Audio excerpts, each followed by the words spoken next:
Hi everybody, it's Anthony Morrison and welcome to this week's edition of the Weekly Blog. Listen, I hope you loved last week's video on the simple things that you can do to reduce stress, like a notebook. The same thing I'm going to use today to make sure I get some really good facts on the board here to help you understand something. One of the biggest mysteries to people is really what are the traits that successful entrepreneurs all have. I mean, what is it that every successful entrepreneur is able to do that you can categorize, right? So that you can kind of try to follow in those footsteps. And one of the things I think that's really important is for you to answer this question for yourself. Is failure a key to success?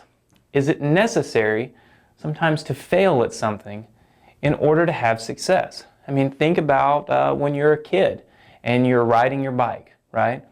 Ultimately, a lot of times, children, when they start, I know I did anyway, when you first start riding your bike, you fall, right? You fail.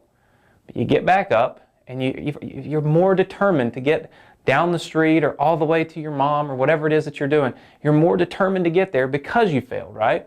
Ultimately, falling off the bike just motivates us as children to be better at it and to learn how to do it successfully, right? That's just human nature for kids, right?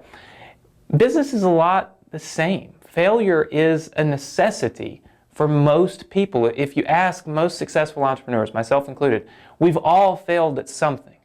And the difference in a successful entrepreneur and those that ultimately never find success, one simple thing.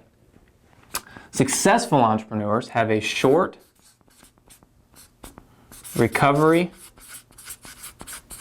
period. What does that mean? That means that when we fail at something, instead of, lingering on it and dwelling on it and spending months and months thinking about it and getting upset and just throwing our hands up in the air and saying, you know what, forget this, I'm not going to do it anymore. What do? We quickly analyze it. We analyze it and we create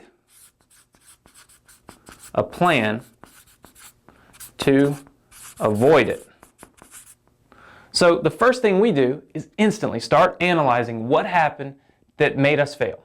And then we quickly create a plan to avoid that failure again.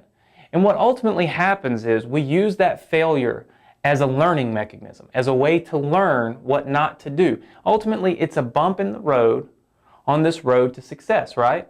And there's bumps in every road.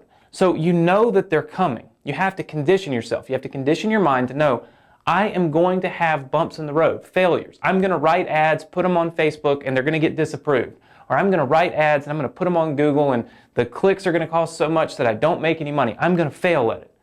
But through that failure, you've got to learn. You've got to look at it a different way. You can't look at it as, oh, this doesn't work, or oh, I can't do this.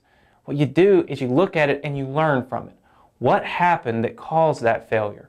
What did you do, and what can you avoid in the future? So what lessons can you learn from the failure that you can analyze so that you can create a new kind of path so that you avoid that bump next time it shows up, right? Very, very important. Short recovery periods create successful entrepreneurs. So I challenge you this week to take a notepad and list all of the things that you feel like you failed at.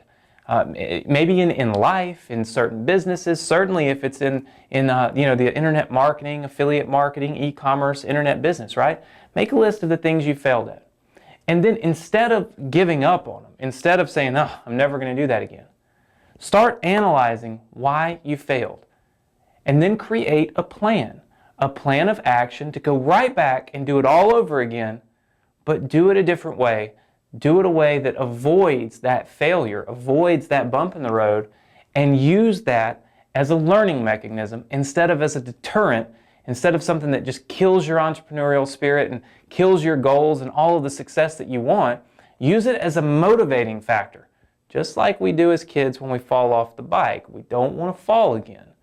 We want to make it on our own, right? We want to be able to ride that bike all the way to wherever we want to go without failing. Use failure as a motivation. Have a short recovery period, analyze it, create a plan, and avoid it. That's how successful entrepreneurs become successful. Hope you learned an awful lot this week. If you haven't joined our mailing list, please do so now so I can continue to teach you things like this and just things that I've learned, growing up and doing the businesses that I've done.